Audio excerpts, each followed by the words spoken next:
और देश वालों नया एक संदेशा सुनो, इस धरा पर ही सतयुग उतर आएगा। जितने भी पापी कुवर्गी है, दुराचारी है, पापाचारी है, गुरु महाराज ने नारा दिया, अभी समय है बचना चाहो, फिर मत कहना हमें बचना, अभी समय है। ये जगह जगह ये गुरु महाराज का जो सत्संग संदेश होता है, हकीकत में ये गुरु का दरबार। तो गुरु दरबार में सबको बुलाया जाता है, और जो नए लोग हैं वो यहाँ दरबार में आके पैसा ना चढ़ाए, सत्संग सुनने के बाद यहाँ आए और गुरु महाराज से अपने किए हुए गुनाहों की माफी मांग लें अपने गुनाहों की, कि गुरु महाराज हमने जाने में अनजाने में अंडा खाया, मांस खाया, शराब पी, बेईमानी की, धोखा दिया, लेकिन अब हम आपकी शरण में आ गए हैं, आप हमको माफ कर दो। तो गुरु महाराज इतने दयालु है कि वो सबको माफ कर सकते हैं। नहीं तो बहनों भाइयों, कुदरत है तैयार खड़ी और आगे गवाही बड़ी बड़ी। गुरु महाराज का कहना है कि जो 1000 वर्ष के लिए जो अच्छा समय आ रहा है, कि दूध घी की सुधाधार बह जाएगी, सब में मानव सदाचार आ जाएगा, तो ऐसा अच्छा समय आ रहा है। वो उस समय में प्रवेश पाने के लिए हमको शाकाहारी, सदाचारी, ईश्वरवादी बनना पड़ेगा, कि छोड़ो अंडा, मांस, शराब, तो इससे होती बुद्धि खराब। आप हिंदू हो, हिंदू की परिभाषा क्या है? जो हिंसा से दूर रहे वो हिंदू। मुसलमान की परिभाषा क्या है? जो मोहम्मद की बनाई हुई खिलकत से प्यार करे, रूहों पर रहम करे, जीवों पर दया करे, वो सच्चा मुसलमान। तो आपको हिंदू बनना पड़ेगा। और शराब के लिए तो कहा गया है कि अगर गंगा जल से भी शराब को बनाया जाए तो भी सज्जन लोग उसका पान नहीं करते। तो हमको सत्संग में प्रवेश पाना है, तो हमको अपने आप को गुरु महाराज के बताए हुए रास्ते पर चलना पड़ेगा।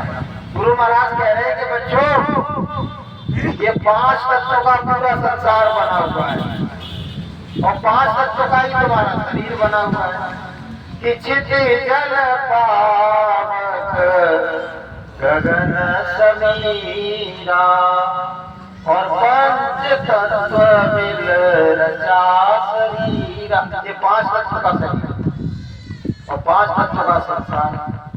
सारे तत्व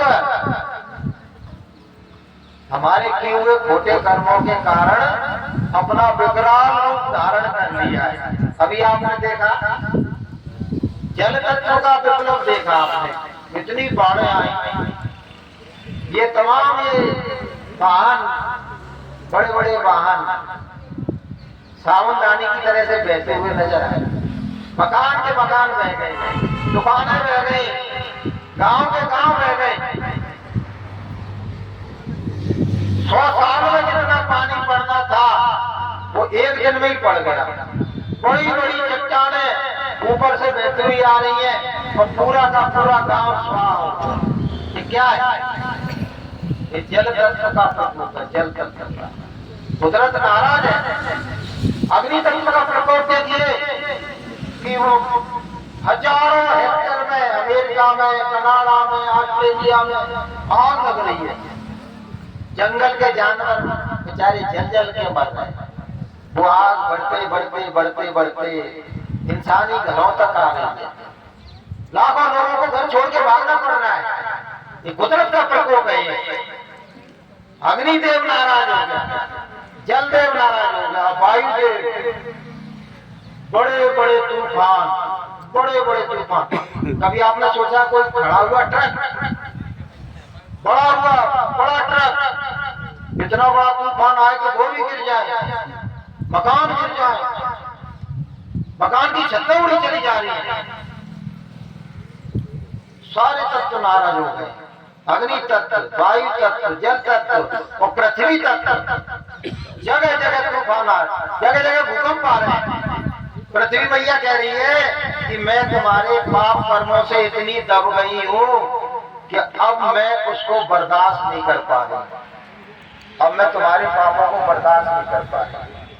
वो तो अभी तक बर्दाश्त कैसे कर लिया? इनकी दया से कि घिरी बदरिया पाप की बरस रहे अंगार, और संत न होते जगत में तो जल मरता संसार। अभी तक तो सब जल के बरसर, क्योंकि ये गुरु महाराज ने क्या किया, ये सारे देवी देवताओं से कहा, सब अपना अपना विकराल रूप धारण करके कह रहे थे मैं विनाश कर दूंगा।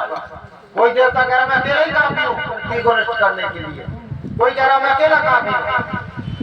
गुरु महाराज ने कहा अभी ठहरो, अभी थोड़ा सा रुक जाओ, थोड़ा सा मुझको समय चाहिए काय के लिए कि मेरे बच्चे गांव गांव में जा रहे हैं, साकार का संदेश लेके, सदाचार का संदेश लेके, इंसानियत मानवता का संदेश लेके, भजन का संदेश लेके गांव गांव में जा रहे हैं। थोड़ा सा समय दो, थोड़ा सा मौका दो। तो कुदरत ने बात मान ली, देवताओं ने बात मान ली, नहीं तो अभी तक तो दुनिया में प्रलय हो चुकी होती। बहनों भाइयों, अब एक तत्व और रह गया, आकाश तत्व। आकाश तत्व क्या है? आकाश तत्व बुद्धि का तत्व। गुरु महाराज ने कहा कि बड़े बड़े आयुध, अणु बम, परमाणु बम, हाइड्रोजन बम, न्यूट्रॉन बम बिल्कुल तैयार खड़े, मिसाल रेडी है। देशों ने, देश के राष्ट्राध्यक्षों ने मिसालें रेडी कर दी, बिल्कुल रेडी अलर्ट पर है। उसमें कल ही आ रहा था कि 1 घंटे में जब मिसालें छोड़ी जाएंगी, जब एक देश छोड़ेगा तो दूसरा देश इधर छोड़ेगा। 1 घंटे में दुनिया के 10,000 शहर जल के राख हो जाएंगे। 1 घंटे में 10,000 शहर जल के राख हो जाएंगे। आकाश तत्व की बुद्धि कसुलित हो गई, बुद्धि का तत्व आकाश तत्व, क्योंकि बुद्धि कसुलित हो गई है, विवश हो गई बुद्धि, तो समझ नहीं पा रहे हैं, किसी की बात नहीं मान रहे हैं। और सबके दिमाग पर गुरु महाराज कहते हैं वो चंडी देवता था ना, सबके दिमाग पर बैठ गया है।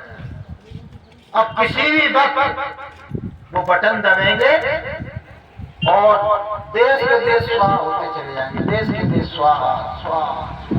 बस आप ये समझ लो कि वो अंतिम घड़ी चल रही है, कभी भी विप्लव हो सकता है, कभी भी प्रलय आ सकती है।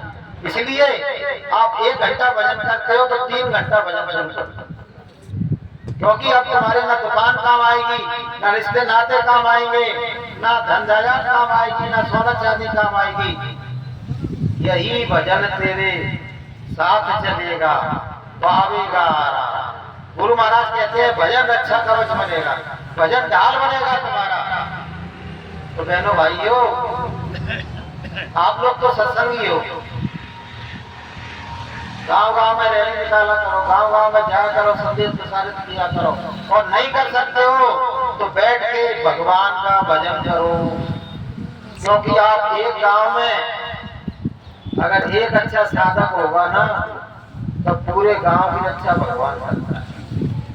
जिस खेत में बैठ के आप ध्यान करोगे, जिस खेत में बैठ के भगवान का भजन करोगे, सुमरन करोगे, ये प्रमाणित बात है, उस खेत में और खेतों से ज्यादा फसल पैदा होगी। अब करके देखना, अपने खेत में कुटिया बना लेना, वहां बैठ के भजन करना, फिर देखना फसल अच्छी होती है कि नहीं होती है। तो भजन बहुत बड़ी ताकत है, बहुत बड़ी शक्ति है। भगवान के नाम में बहुत बड़ी शक्ति है, गुरु के नाम में बहुत बड़ी शक्ति है। तो बहनों भाइयों, हमको एक एक को हनुमान की तरह तैयार होना, अपने आप को एक एक को धर्म ध्वजा को फहराना है, गुरु के संदेश को प्रसारित करना है और अपनी आत्मा का कल्याण करना है। इस काम को करने के लिए सभी सत्संगी तैयार हो जाए। बस थोड़े दिन की मेहनत है। जैसे बच्चा पढ़ता है ना, तो पढ़ के अधीर हो जाता है, तो कहता है हमको अब कब तक पढ़ना पड़ेगा। बस बेटा थोड़े दिन और पढ़ ले, इतनी बढ़िया नौकरी लग जाएगी, बढ़िया शादी हो जाएगी, बढ़िया पगार पाएगा, तेरा जीवन अच्छा हो जाएगा। तो थोड़े दिन की मेहनत कर लो, उसके बाद सत्य आ जाएगा। तो ये आर्थिक समस्या, ये सामाजिक समस्या, सारी समस्याएं मिट जाएंगी। और तुम्हारी गुरु महाराज जी कहते हैं ना, सत्संगियों को एक शिकायत है, गुरु महाराज हमने भजन बहुत कर लिया, लेकिन हमारी जीवात्मा तो जगी नहीं। तुम कहते हो कि भीतर ये है वो, हमको कुछ मिला ही नहीं, ये बोझो नहीं, कुछ नहीं। अरे भैया गुरु महाराज ने रोक रखा है, अभी रोक रखा है, और सत्य आएगा फिर देखना। सत्य योगी सत्य ज्ञानी, फिर एकदम तुम्हारी थोड़ी तुम्हारी जगह इनकी नहीं जगह। फिर गुरु महाराज की दया से सब सत्संगी जो भगवान का भजन कर रहे हैं 2-2.5 घंटे, सबकी जीवात्मा जग जाएगी और सबको परमात्मा मिल जाएगा। तो बोलिए इन्हीं बच्चों के साथ मैं अपनी वाणी को विराम देता हूँ।